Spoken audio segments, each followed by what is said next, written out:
Sveiki visi, esu Evelina ir turiu tokį pomėgį ne tik skaityti knygas, bet ir dalintis įspūdžių apie jas su žmonėmis ir skleisti žinutę apie tas knygas, kurios, pavyzdžiui, man surezonuoja kitiems arba savo aplinkai. Tai šiuo atveju tokius video keliu į YouTube ir jau kas randa, matyt, randa ne šiaip sau.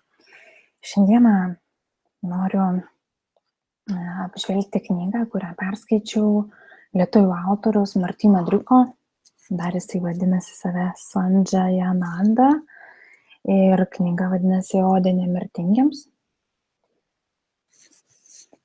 Skaitydama šią knygą visą laukiau, kada ją tarsi ir perskaitysiu ir kad jinai nesibaigtų, buvo tokie įdomus, dviprasmiški jausmai. Ir dar noriu tik tais gal įspėti iš karto, kad knyga yra gan gili ir tai, ką perteiksiu, dar nežinau, aišku, ir pati ką pasakysiu, čia tiesiog liesis laisvai, bet tai, ką perteiksiu per savo suvokimą, tai nebūtina interpretuoti, kad tai yra tiesa, tai yra tiesiog mano šio etapo suvokimas ir man taip surezonuoja, o kadangi tema yra gili, gan Martynas lenda į tokius gilius dalykus žmogaus dvasinius ir čia kiekvienas gali suprasti kitaip, gal visai kitaip atrodo kitam žmogui, atrodys, kuris irgi tą pačią knygą perskaitęs bus.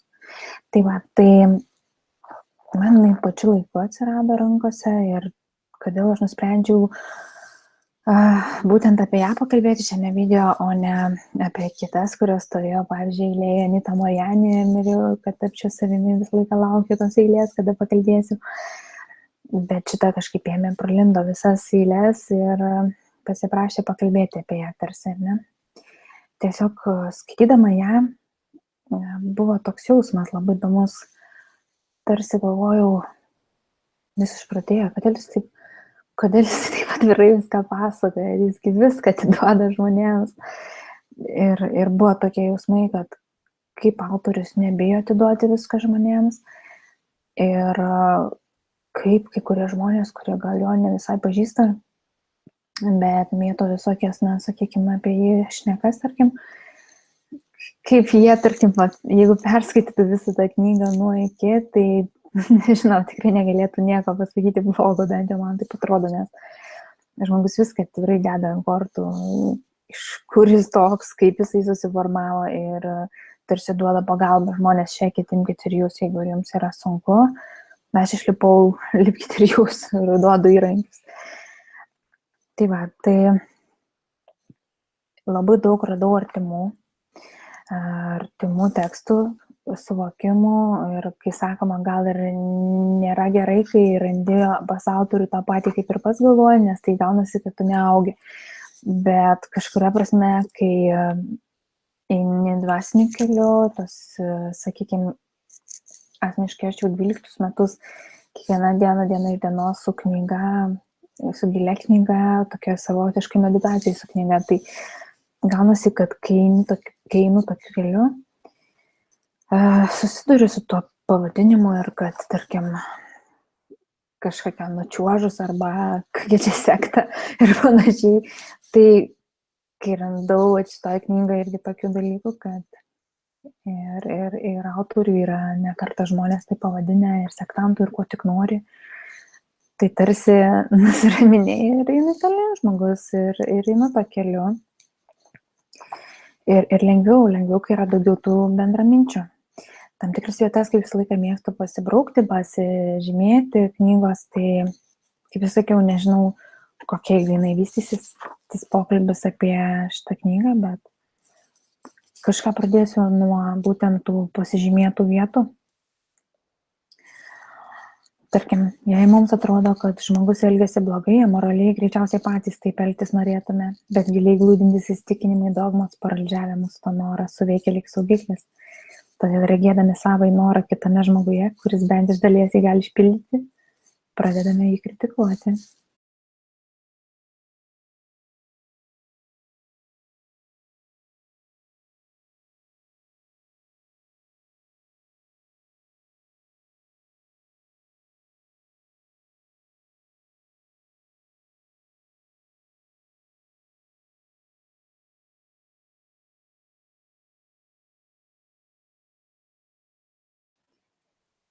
Iš tikrųjų, kai Martyno buvo šita knyga, pristatymas, ten buvo toks pasakymas, kad labai juokingas palyginimas, kad bet kas atsitinka visur, reikia medituoti į tą soham, aš esu tai. Ir išbandžiau aš tai labai greitai viską kažkaip ir netgi tokį visiškai juokingą vairuoju ir man kažkaip nosis čia panižo ir aš taip negaliu dar kitoje rankoje kažką laikiau, žodžiu, mano rankos buvo užimtas, aš negalėjau čia pasikasyti. Ir aš taip soham į tą vietą, kur vadu nešti ir dingo tas nežėjimas. Tai va, tai, bet panašu pavyzdį jisai buvo ir pateikęs. Tai jeigu čia juokais, bet per juokus iš tikrųjų mes prisijaukinam rimtus dalykus, tai visai kaip ir nėra taip blogai, ar ne? Apie tas projekcijas čia šiek tiek gal nuo kito galo pradėsiu, kai tiesiog pasirašęs esmė, tai manau, kad reikia šitą būtinai nuo šito pradėti. Gal, kad suprasti viską ir įvesti, tai paskaitysiu Martyno tą vieną odę, Dievo žmogus, kad suprasti vėliau tą analizę. Tik žmogus siekia suvokti save visiškai ir pamiršti save, užkariauti jis siekia ir išsižadėti tada. Tik žmogus siekia viską sunaikinti ir viską pamilti. Visiškai realizuotis ir dematerializuotis. Tik žmogus siekia ir tapti Dievu, ir tapti Deive, abu viename ir valdovu juose. Ir tik žmogus gali viską sukurti ir viską palikti. Viską praradęs, viską atgauti. Ir tik žmogus gali šventraščius deginti ir sukurti geresnius, nugrimzdęs į nieką, vėl tapti viskuo. Ir čia tai kažkaip šitie žodžiai man tai buvo labai supurtimas didžiulis ir transformacijos wow. Toliau aiškina, mes niekada nenugalėsime ir neatsikratysime savo demonų. Mes galime tik išmokti gyventi aukščiau jų priėmę juos, paskandinę savo beribėje sąmonėje pilnoje išmintingos atjautos. Tai kaip absoliuti šviesa įvertinama tamsos dėka ir negali viena be kitos. Tas pats yra ir žmoguje. Kartais net demonai gimdo dievus. Tiesa regi tas, kurio sąmonėje prieglobstį randa visi pasauliai. Panašia ir tobula siela susitapatinusi su kūnu gali pasielgti blogai. Ir teisėjas arba karma gali ją apkaltinti. Bet kai siela gali savo sąmoningumą sutapatinti su Dievu, karmos dėsnio kūrėjų karališkoji siela nebus teisiama pagal šį dėsnį. Žmogus gali išvengti karmos dėsnio susitapatindamas su Dievu. Kai jis sugeba tai padaryti, turėtų atleisti savo broliams, kurie jam nusideda. Bet jeigu ši siela per meditaciją atleidžiama nuo karmos dėsnio, tačiau neatleidžia savo broliams nusidėjėliams, jie vėl susitapatina su žmogiškuoju gyvenimu ir atsiduria ribojančių karmos dėsnių valdžioje. Todėl kiekviena siela turėtų išlaikyti dieviškumą nuolat atleisdama ir mylėdama taip, kaip atleidžia ir myli Dievas. Medituokite soham, esu tai, esu viskas, aham brahmasmi, esu mylintis sąmonės okeanas. Čia beveik paaiškina, mano amžina tokia buvo klausima galvoje, aš kitą galvodavau, kodėl tam tikri žmonės išsisuka iš tam tikrų situacijų, nors aš žinodavau jų didelio masto, pavadinkim, nusikaltimas ir panašiai. Ir jie vis tiek išsisuka, bet vis laiką šalia eidavo viena ta žavinti tokia savybė, kad jie paleidina dzin viskas, dzin nelaiko ten kažkokio pykčio ant kažko, dar kažką daro savo ir viskas. Ir tarsi šitas aiškimas paaiškina, kur ten yra paslaptis paknista. Kartais galima išsisukti nuo karmos dėsnio, ar ne? Tam tikrais atvejais. Dar labai irgi eilės, kurios labai, bent jau man asmeniškai, labai surezonavo. Šiaip gal keista kam, kad aš nuo galo čia pradedu, bet kažkokia keista mano tvarka, aš vis laiką nuo galo mėgstu skaityti. Bet šitą skaičiau aš nuo pradžių, prisiverčiau. Bet gale vis tiek radau pačioje pabaigoje pačius fainiausius dalykus, bent jau man. Taigi eilės man patinka, Man patinka justi kančią, man patinka skęsti malonume, man patinka viską kurti ir patinka vėl griauti. Man patinka daug svajoti ir patinka mirti rutinoje, man patinka būti doru ir patinka būti nušvilptam. Man patinka būti pastebėto ir patinka būti niekiu, man patinka daug turėti ir patinka elgetauti. Man patinka ir karietos, man patinka ir apsaros, man patinka angelai parpuolę, man patinka ir pakilę. Man patinka visos spalvos, man patinka ir sausra, man patinka kai patinka, man patinka ir kai ne. Man patinka būti ištroškus ir patinka nenorėti. Man patinka geisti ir patinka tai pasiekti. Man patinka būti beprasmi ir patinka būti legenda. Man patinka šis pasaulis ir patinka viskas, kas jame. Tarsi nusinulinė ir viską priėmė, ne? Ir čia toliau aiškinimas, man patinka, visiems patinka nedualus protas. Sąjunga ir draugystė, neduali sąmonė, vienis viduje ir išorėje, soham, esu viskas, meditacija naikinanti visus vertinimus, tirpdanti juodą ir baltą, paverčia tik juodą ir tik baltą mąstymą vaivorykštę šokių. Nereikia užsisvajoti ir visiems skelbti esu viskas. Iš jūsų tik pasijuoks. Reikia blaiviai suprasti situaciją, kad vis dar taip nėra. Tačiau pamažu viduje vis tiek suvokti ir palaikyti vykstant alcheminį procesą, nuolat atsimenant, kad toks mąstymas artina prie vienio realizacijos, prie tikslo, tirpdo proto ribotumą, atverdamas dvasios beribiškumą. Reikia gerai suprasti, kad tai viso gyvenimo vidinė kontempliacija, o ne vaikiškas to deklaravimas visiems aplinkiniams. Išorinio gyvenimo kitimas bus natūrali tokio mintymo pasiekmė. Tai slaptasis vidinis alchemiko gyvenimas, kur galbūt šią avataro idėją jis visiškai realizuos, tik mirties akimirką.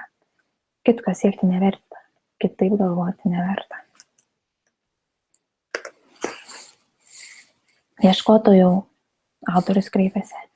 Ar jau regi kasdien savo ydų pasireiškimą? Jų matymas naikina puikybę, jų matymas ir įtrinimas leidžia išvelgti savo vergovės mastus ir tapti laisvesniam iš tiesų, o ne iliuziškai. Kuo labiau jums viskas patiks dėl Dievo sąmonės kontempliacijos, tuo galingesni ir paprastesni tapsite. Tuo mažiau bus vertinimų, ginčių, baimių, liūdesio, vienatvės. Vis mažiau ir mažiau, nes jums viskas vis labiau patiks, viskas jumyse. Bet tai turi tapti visas gyvenimo sferas apimančio gyvenimo būdu kasdieną.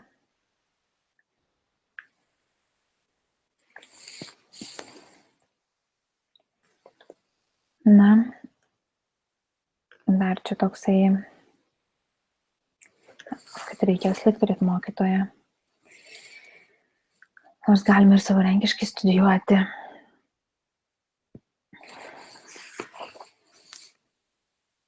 Visi yra ten, kur turi būti.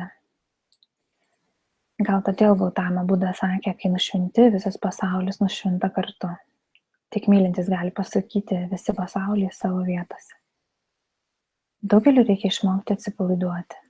Mes čia trumpam čia ir mirtingieji, ir nemirtingieji. Kalbu apie tos, kurie gyvena kūno gyvenimą ir mano, kad supūs karste. Ir apie tos, kurie manos esas sielos ir grįš arčiau kūrėjo. Atsipilduokite, jūs žemiškoje tragikomedijoje tik trumpam. Viena svarbiausių taisyklių čia tai atsiminti, kad tu spektaklyje. Svarbiau yra nuolat atsiminti, kad tai spektaklis, nei tobulai atlikti savo vaidmenis. Iš tiesų savo suplanuotus vaidmenis sėkmingai sužaisti galite tik tuo atveju, jei nuolat atsimenate, kad viskas tik Dievo juokas. Viskas laikina. Viskas žaidimas. Lila. Dievo žaidimas. Šis gyvenimas tai kūrybiška pamoka tam, kuris nuolat atsimena aš siela, aš nemirtingas. Dvasinis kelias yra džiaugsmo kelias, antraip kokia prasmė jo eiti. Jei dvasinis kelias nebūtų džiaugsmo kelias, tūkstančius metų visą tai negyvuotų. O tai gyva ir vis atsinaujina, vis pražįsta naujomis gražiomis spalvomis. Jei norite pažinti išlaisvinančią tiesą, jums teks nusileisti į pragarus ir radus prasmę juose juos pamilti ir išteisinti. Jums teks rasti įėjimą į rojų dar būnančią žemėje ir išgerti malonumų taurę iki dugno. O tada kils nepamirštamas klausimas vedantis Dievo link. Troškimas. Ar yra kas daugiau? Nėra kito kelio pažinti tiesą, nepamilus daugybės mažesnių tiesų. Nėra galimybės ką nors pamilti, nepažinus, nepatyrus to per išmintį. Nes tiesa tokia, kad joje gyvena visos tiesos. Pasileiskite skrydžiui sielos, pasileiskite gyvenimui, pasakykite viskam taip ir stebėkite šiandien, rytoj ir visada. Ieškotojų, būk pats savo pakankamas. Kai jūsų laimė nuo nieko nepriklauso, esate pats savo pakankamas. Tai nereiškia, kad jūs skendite ekstaziją ir nejudate iš vietos. Esate infantiliškas ir jums nieko nereikia.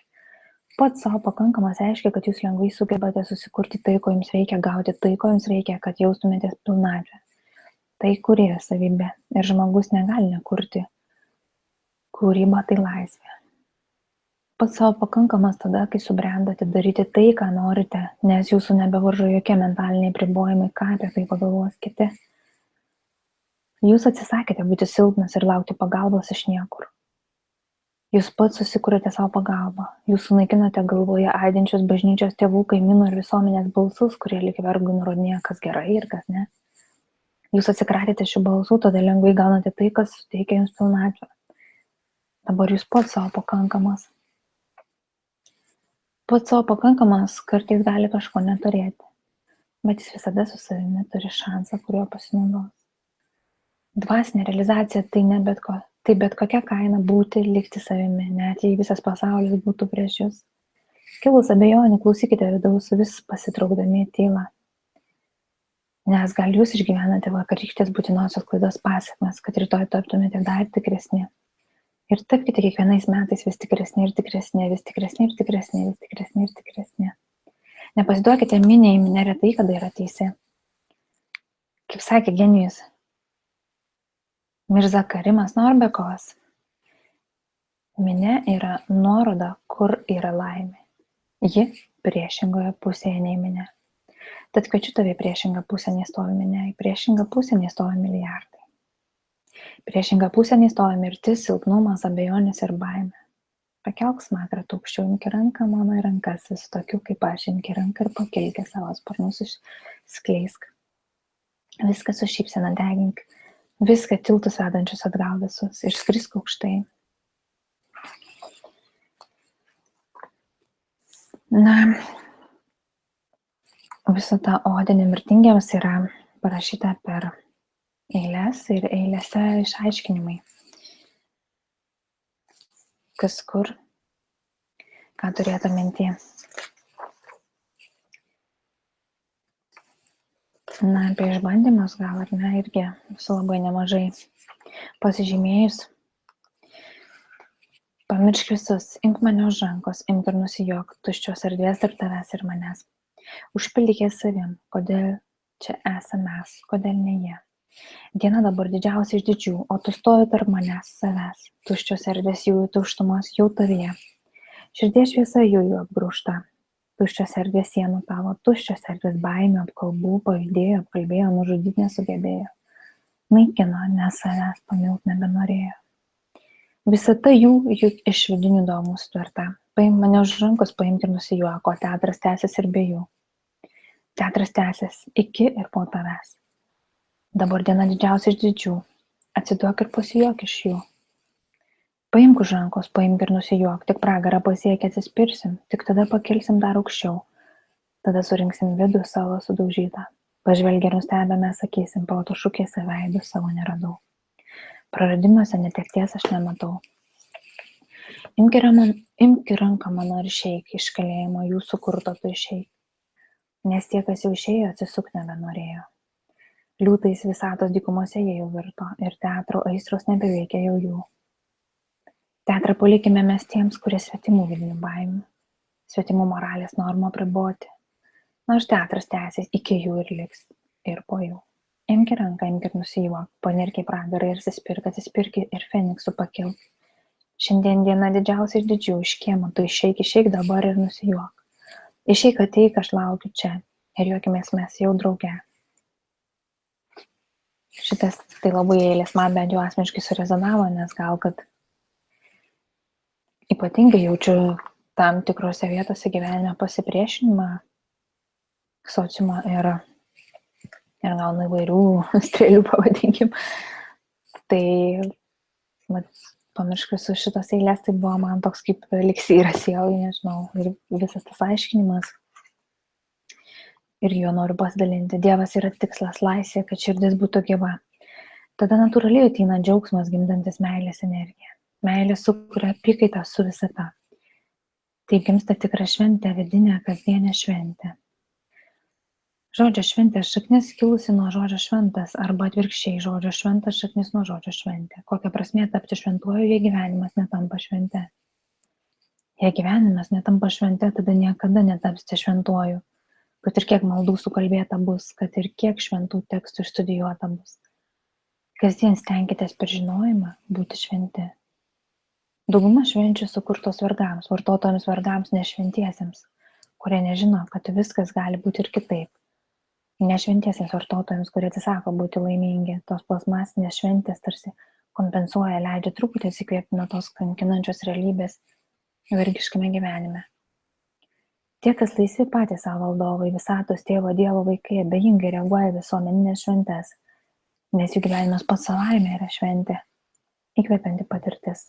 Jie nelaukia raudonai pažymėtos datos kalendorijoje, kada galės truputį atsipalaiduoti, prisigerti, persivalgyti, išsikrauti, naikinant save, nesąmoningai nubaudžiant save už savo valios silpnumą būti savimi. Vartotojų įkalinta širdis trokšta pailsėti nuo kankinančios kasdienybės su nemylimais tarp nemylimų. Tie, kurie gyvena širdimi, savimi ir kurių tėvas kūrėjas, švenčia savo paties susikurtą gyvenimą kasdien, savo vidinėje satyje. Šis tikro gyvenimo skonis persmelkia ir jų kasdienį gyvenimą, paversdamas jį nesibaigiančią šventę pakeliui namo. Žmonės nuolat ieško stabilumo finansuose, santykiuose, tačiau yra negailestingas dėsnis tiesa, kad stabilumas įmanomas tik tada, kai jūs sustojate vystytis. Vystymasis tai nuolatinis ėjimas į naują teritoriją, erdvę, sferą, į nežinomybės grožį, vaikiškos nuostabos džiaugsmas. Išbandymai, krizės vystymosi spiraliai yra neišvengiami, nes jūs su turėtais įrankiais išsėmėte viską buvusiame lygmenyje, pasiekėte lubas ir naujoje erdvėje, tai jau pradeda nebegalioti. Krizė tai norma. Čia naujoje erdvėje nebeįmanoma funkcionuoti su senomis žiniomis, pažintimis, technikomis. Naujas etapas reikalauja visiškai naujų, šviežių žinių, mokytojų, technikų ir pažinčių. Pasiritokite rankoves ir kilkite su nauja galimybių banga. Nevertingam gyvenimas tai dieviškas žaidimas. Ir man kažkaip labai dar atgaiva buvo širdžiai skaitant visą knygą, kad pats autorius yra visko matęs gyvenime ir ko gero, kai man yra ne pirmą kartą žmonės sakė ir ne kartą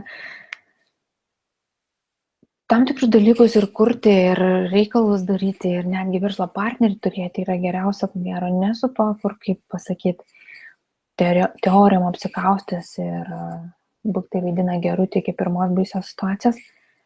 Turiu, kaip pat ir Martynas rašo, pragarę pabūsi, atsispyrusi kaip Feniksą ir tokio žmogaus tiesą patikėti yra daug lengviau, paprasčiau, nes teorizuoti mes daug galim, bet kai atsiranda praktikų situacijos, jos jos yra mūsų egzaminai, kiek mūsų teorija išlaikyta praktikoje, nes teorija apie praktikus yra niekas. Tai būtent šito autorius Martyno Driuko skaitant knygą yra tas labai kad viskas perleista per praktiką, per asmenį. Ir todėl gal todėl jam taip ir nebebaugu jau būti atviram, kad jam apskritai dzin viskas, kas ką apie jį galvoja, nes pabūkit jūs, jo toks jausmas tie, kurie apšneka, nes yra ką veikt, pabūti juo. Tai vat. Ir dabar gal dar šiek tiek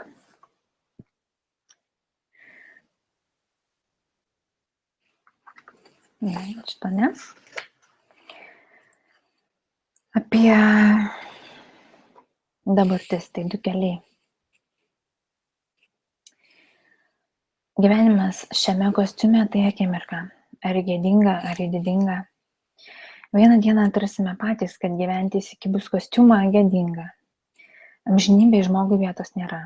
Amžinybėje neįgis net pasaulio galva. Amžinybės neįpirks net aukso gyja, amžinybės neišvysim žmogišką regą. Griūvančios stiklinės sienos akyse, paukščio skrydis širdyje, neregėti toliai mintyse, tikra laisvė gimsta viduje. Šiame gyvenime yra du keliai, vienas kelias yra džiaugsmas, džiaugsmo kelias, kitas yra kančios kelias. Kančios kelias tai materialistinis, kūniško aš kelias, kuris savyje talpina iliuzinį džiaugsmą ir laimę, bet jie greit praeina, išsprūsta tarsi smėlis pro mūsų pirštus ir lieka vis didesnė gyvenimo kančios realija.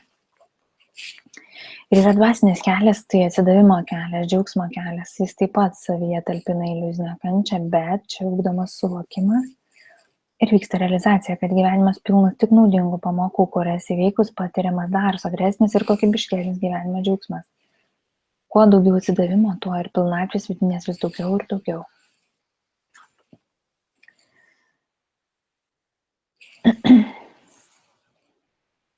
Šį vakarį. Ir aš ryja pasaulius, ir aš laižosi lūpas, ir aš gaunu, ko reikia, ir gaunu, kai reikia. Ir einu aš gilyn, kur nėra pabaigos, ir einu aš iš ten, kur nebuvo pradžios. Užvaldytų mane, nes įvaldžiau aš tave. Ir viskas tik tam, kad užvaldytum save. Ir palikom visus, kad atrastume namus, ir namai tie pilni lyg visatų visų. Ir viskas tik tam, kad užvaldytum save. Ir užvaldęs save, tu paskęsi Dieve. Ir aš namuose pamiršę save ir jų pasaulius lūpas laižaus, nes palikom visus, kad pamiltume visus. Ir tu pamilsi visus, jei prarysi visus, taip užvaldysi save ir paskęsi Dieve. Užmigite vakarais ir pabuskite rytais nuolat atsimindami, kad aš ne kūnas. Gyvenkite atsimindami savo nemirtingumą. Nuolat apie tai mąstydami įsisąmoninkite, kad tapatinimasis su kūnu tolygus tapatinimusi su išnykimu mirtimi. Todėl ir egzistuoja didžioji baimė, neišmanymo ir kančių versmė. Net šitą tai labiausiai norėtųsi senukams perteikti, kad kaip jie galvoja, paprastai išsisuks nuo viso mechanizmo visatos, ar ne, sudulės ir tinks kūnais. Stenkitės nevartoti jokiais būdais, net melsdamiesi tokių frazių, aš turiu sielą, mano siela, neprogramuokite ir nehipnotizuokite savęs. Išsiprogramuokite stebėdami, jusdami, kalbėdami, galvodami. Aš turiu kūną, esu sąmonė. Aš tai ne kūnas, aš valdau kūną. Aš ne mintis, aš valdau mintis. Taip nugalėkite baimės ir tingulį. Pilnakraujis gyvenimas stengtis gyventi taip, kad nebūtų dėl ko grįžti ar gailėtis. Stengtis gyventi taip, kad neliktų neišbandytų dalykų, kurių norėjo pasąmoninės tendencijos ir širdis. Įsilaisvinti iš vieno gyvenimo filosofijos grandinių, kurios paralyžiavo mūsų drąsą ir kūrybiškumą, gimstant iš vienio ir nemirtingumo idėjos. Semintis žinių uždegti valią, tapti savimi, tokiu, koks mūsų gimdytojas, pats Dievas. Visa persmelkintis, visa žavintis, visa džiuginanti dieviškoji energija, pabudusysis visagalis kūrėjas. Aš esu. Tik tokio tikslo ir nemenkesnio vertas šis apgailėtinas kančių, ligų, netekčių ir sunkaus darbo pilno žemiškasis gyvenimas, kuriame nesąmoningai murkdosi milijardai sielų. Žmogaus gyvenimas tai pusiaukelė, tai tilto vidurys tarp gyvų žmogio ir Dievo, tai stotelė, kurioje neverta sustoti. Antro šanso gali dar ilgai nebūti.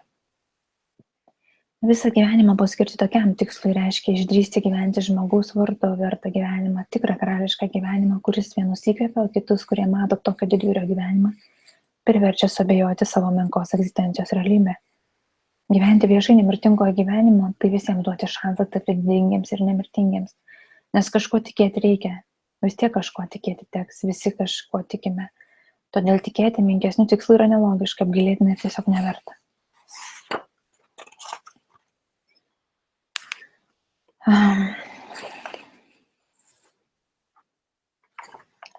Nemažai yra konkrečių tokių terminų. Šitoje knygoje apie avatarą yra apie tikėjimo išbandymus. Kuo daugiau ieškotojas bus patyręs satori, samadhi, ekstazės blyksnių, to lengviau bus įveikiamas abejonės. Ir to daugiau ryžto jis turės skverbtis gilyn, kol bus pasiektas toks gylis, kad bus palikto kranto jau nebematyti. Viena iš jogos paslapčių avataras, didžiausia iš idėjų, žinomiausias būdas gelbinti žmogų nuo baisaus pomirtinio tarpsnio tai sąmonės perkėlimas, bhava. Yra įvairių sąmonės perkėlimo praktikų, kurių pagrindinės 3 sąmonės įvedimas į pirmą pradžią budrumo rikvos erdvę. Tai sugeba tik gabiausiai, o sąmonė iš esmės niekur neperkeliama. Įvilkimas į dažniausiai medituotos dievybės, jidamo, avataro pavidalą ir perkelimas į kokią nors dangišką sferą. Pastarasis tradicinis sąmonės perkelimas bhava praktikuojamas prižiūrint patyrusiam mokytojui ir įveiksminamas tik prieš mirtį, tuo metu, kai vyksta minėtas žemės elemento stichijos tirpimas. Jeigu būtų įvykdytas anksčiau, jis prilygtų savižudybei, kuri budizmo religijoje laikoma išskyrus kai kuriuos atvejus nedorų poelgių. Taigi, kuria bloga karma. Paprasta esminė bhavos praktika, kurią šių laikų Dzogčeno mokytojas Sogjalas Rinpoche patarė vykdyti, visiems pasitinkantiems mirtį sudaro šviesos esybės, kuria labiausiai tikima vizualizavimas prieš akyje. Gyvenime padarytų blogų darbų, nuodėmių išsivalymo ir palaiminimo malda, apsivalymus iš tos šviesos esybės sklindančios spinduliais, išnirimo šviesos pavidalu ir savo kūno ir susitapatinimas su vizualizuojama esybė. Dar yra nagrinėjami jamus ir nijamus 10 principų pagal 10 Dievo įsakymų, bet ne visi išnagrinėti. Apie avatarą, kas norės daugiau pasidomėsit iš kur kitur, ne?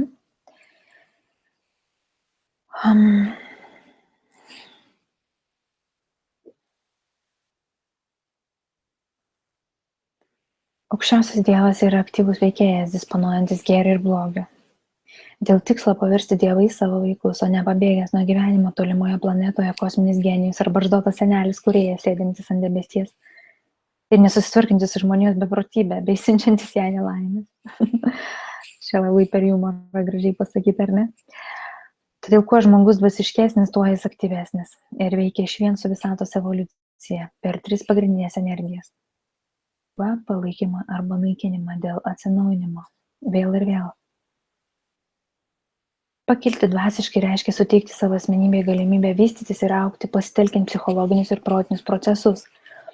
Juk į palaimingą dirvą patekusi sėkla duoda vaisių. Su dvasiniu palikuonių gimdymu susijusi tema slepia daug gilesnės paslaptis nei tie lobiai, kurios visuomeniai atskleidžia ši knyga. Ši tema ir yra nemirtingumas slėpinys. Tai priemonė hermetikui leidžianti sukurti avatarą ir sąmoningai persikūnyti, taip išsaugant savo sąmonę po mirties, nepaisant, kad materiali plėvelė nustoja egzistuoti. Tai yra jogos paslaptis.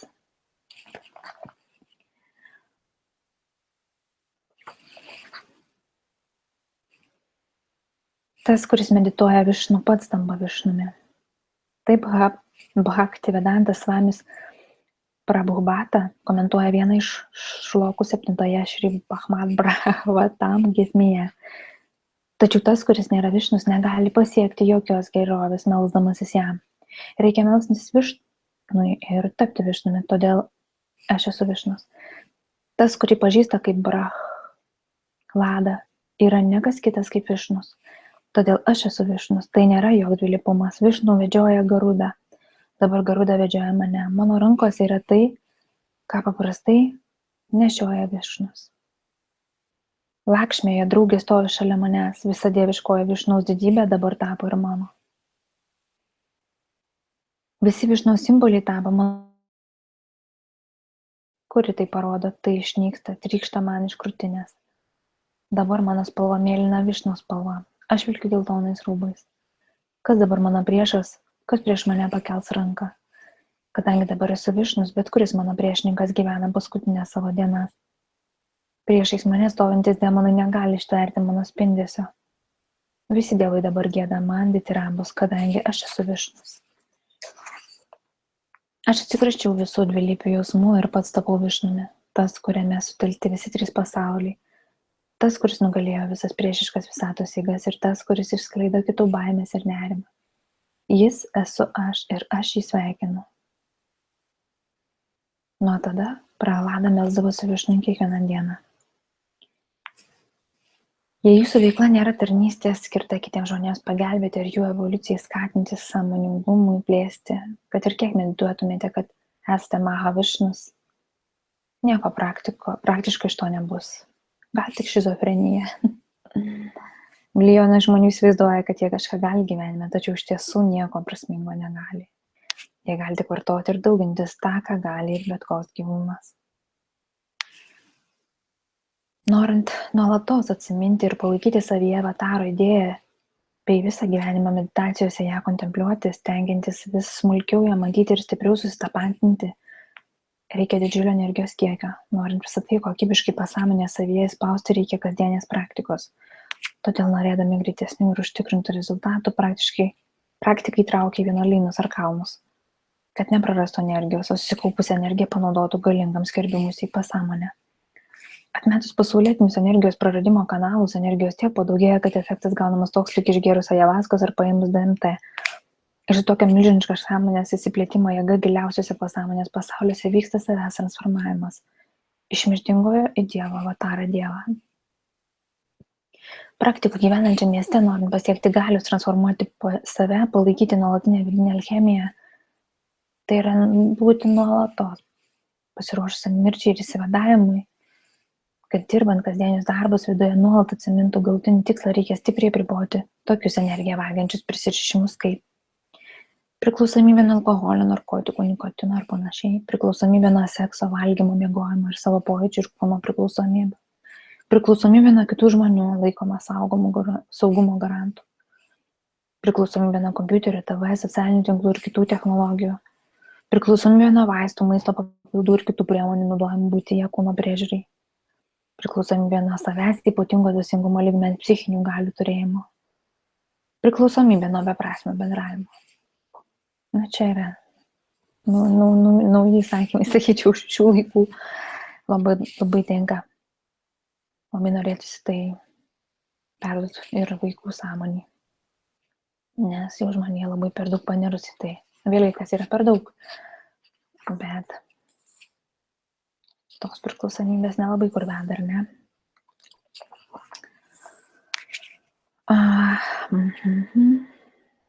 Dievas nuolat su mumis kalbasi per ženklus ir bando parodyti, kur link reikia judėti, kad pradėtume naują vystymosi pakopą. Deja, daugelis žmonių tokie inertiški ir užsišaldę dėl praeities nesėkmių ir vartotojiškos mąstymo paradigmas, kad net pamatę ženklą taip blausiai jį sureaguoja, kad tuoj pat jį pamiršta. Ženklų būna įvairių. Gal per keletą dienų jums kažkas rekomendavo tą pačią knygą, seminarą, išvyką ar dar kažką, bet žmogus dažnai sureaguoja. O, jau panašu į ženklą ir tuoj pamiršta. Jei tai pastebėję nepabudinsite savyje entuziazmą, iš karto nesimsite jo gyventi, tai pasimirš.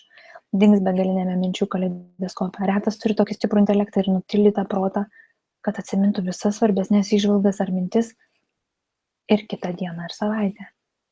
Todėl koncentracijos praktikos meditacijos labai reikalingos, tiesiog būtinos. Tai daro atmintį ir pastabumą daug geresnius ir aštresnius. Vis rečiau praleisti Dievo ženklus. Praleisite pro pirštus, praleisite pro akis, praleisite pro savo regimą pasaulį. Nuo šiol stebėkite ženklus sąmoningiau ir į juos reaguokite su entuziazmu, išsijudinkite ir būsite apdovanoti. Tai yra tas daugelio svajotasis vedimas, viena didžiausia vedimo sudedamųjų dalių yra ženklai. Karališkasis kelias per gyvenimą. Raktas tai entuziastinga reakcija ir realus veiksmas. Ši žinia irgi ženklas tau. Pasakyk savo, nuo dabar tai žinau ir reaguosiu su entuziazmu. Kur koncentruotis meldžiantis ar medituojant mantras, jei atliekate maldą kaip maldą, tiesiog atsiduokite, niekur koncentruotis nereikia, atsidavimas ir pasinerimas pats atsivers reikiamas čakras ir jas harmonizuos. Bet jei atliekama kaip meditacija, koncentruotis reikėtų dalį laiko į 4 centrą ar dalį į 6 centrą, nuo kurio pradėti ir kurį kartą, kuriame ilgiau užsibūti, spręskite patys. Atkreipkite dėmesį į tai, kad jei nesinori koncentruotis į tam tikras čakras, vadinasi, kaip tik joms reikia skirti daugiau. Taip pat, jei kurioje nors čakroje labai norisi būti, kad net saldu, vadinasi, jai taip pat reikia dėmesio energijos. Budistinė vipasanos meditacinė technika pasižymi tuo, kad vietoj mantrų kartojimo yra atliekamas tiesiog kvėpavimo, minčių ir kūno stebėjimas. Be galo vertinga praktika Bet jo aš čia neprašinėsiu. Tai per daug sudėtinga padaryti. Daug naudingiau surasti kursus. Daugelio miestiečių, kurių protai ypač neramus, sunku savarankiškai pradėti stebėti savo kvėpavimą ir tiesiog būti su savimi, atsipalaiduoti ir smelktis į vidinę tylą. Daug lengviau jiems protą užminti, panaudojant jo įstraktyvę mantros ar maldos kartojimo, tada maldos naudoja praktikai, o tada atliekant praktiką atrasti, kad kūnas kartoja maldą, protas mintyse kartoja maldą, emocijos yra atitinkamos, o aš, sąmonė, iš tiesų viduje nieko neveikia, tik stebisi ir ilsisi. Autorius apžvelgia iš tikrųjų daug įvairių tiesų ir budizmo, Tibeto. Ir man kažkaip patinka, kad jis tiek daug apsišvietęs. Nekala visiems kažko į galvą, rinkitės patys, kaip sakoma. Tas yra labai smagu.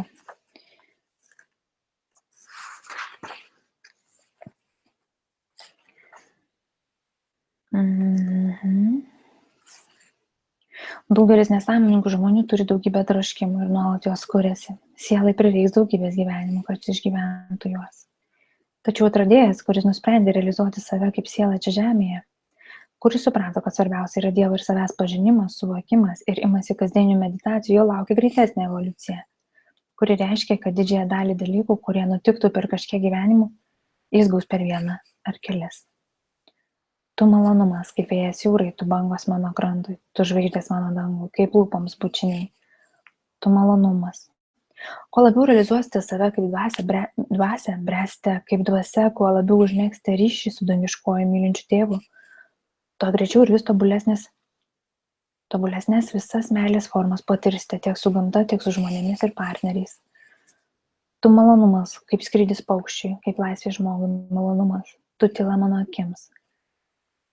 Diena mano naktims, tu pasiekmė maldų kasdieninių, alkio beribio, tyrumo esminio, tu malonumas. Šios eilės kaip tik apie tokį dievišką ryšį tarp dviejų sielų, kai visas aštriausios žmogaus aistros ir žmogiškosios dramos yra jau praeityje. Tai dvi pakankamai laisvos sielos, du nemirtingi žmonės, žinantys ir suprantantis, kad žmonių gyvenimas tik spektaklis ir žaidimas, vedantis į aukščiausią tobulumą. Tai tokie žmonės, kurie beveik nepriekaištauja vienas kitam, o priekaištavę greitai tai supranta ir atsiprašo. Savinimas beveik nelikę, nes Dievo juk nesisavinam. Viskas vis lengviau, rožės vis baltesnės. Kai atpažįstama seniai matyta, pažįstama siela, o Dievo troškimas toks stiprus, kad atrodo daugybė gražių Dievo savybių apsireiškia per sutiktą į mylimąją ir mylimąją, atrodo, jog pats Dievas sukūrė savo sugrįžtančiam vaikui dovaną. Šią deivę kaip ženklą, kad jis eina teisingu keliu. Kartą viešpats Krišna žaidė karališkame sode su Radha. Jiems buvo labai gera. Radha ištarė: Krišna, tu mano. Tačiau netikėtai jos mylimasis išnyko nesisveikinęs. Ji nustebo, paskui nuliūdo, galiausiai susimąstė, kodėl jis dingo. Ir jis suprato klaidą, ji pasisavino jį ištarus tu mano. Kai tik tai suprato, Krišna vėl atsisėdo ir apsupo ją džiaugsmu. Kai jūs pažengėte dvasinėme kelyje, meilę ir santykius pradeda vertinti kitaip, tada vis mažiau lieka tarp partnerių kūniškumo, o energijų šokio tarp jų vis daugiau. Žmonės taip skuba meilėje mylėti, o man meilė atrodo tokia kantri. Žmonės nori viską žinoti apie mylimą objektą, o man meilė atrodo tokia tyli. Žmonės nori turėti ką mylėti, kad būtų į ką įsikibti, o man meilė pati savaime tvirtas pamatas. Žmonės ieško meilės aplinkoje, o man meilė slepiasi viduje. Žmonės ieško ką mylėti, kad būtų mylimi, o man meilė tai pats gyvenimas. Žmonės myli, kol jaučiasi mylima, o man meilė tai, kas visada matosi juose ir nekinta. Žmonės skuba įsimylėti, o man meilė tai amžina būtis, kurios nereikia vytis. Žmonės bijo ir bėga nuo meilės, todėl jiems taip sunku, nes nuo savęs nepabėgsi. Ieškotojas nebėga nuo meilės, jis supranta, kad bėgdamas į save jis artėja į meilę. Tai daugelis medituotojų sukaupia geros karmos ir jėgos praktikuodamiesi gavę nuo tėvo dovaną gražius santykius ir tobulesnį bendravimą užmiega. Jie apsidžiaugia dovana, pradeda su ja žaisti, prisiriša prie jos, apleidžia tobulėjimą arba praktikuoja simboliškai. Jie nebetenka ryšto ir bebaimiškumo eiti nežinia. Neikite dvasiniu keliu, ieškodami jame raminamųjų, sėkmės ar geresnio sutuoktinio. Tai trupinių nuo Dievo stalo rinkimas, Dievo sūnui ir dukrai. Tai visai netinka. Supraskite blaiviai situaciją, kad visi iš tiesų ieškome Dievo palaimos, o radę menką dalelę jo kažkokiame žmoguje mes metamės tarsi į prarąją, kaip drugiai ugnį ir trumpam numalšiname alkį. Tiesiog pasakykite gyvenime taip. Kasdien gilinkitės į dvasinės žinias ir meditacijos praktiką ir viskas, ko iš tiesų jums reikia, ateis. Kuo tobulesni tapsite, tuo tobulesnius dalykus.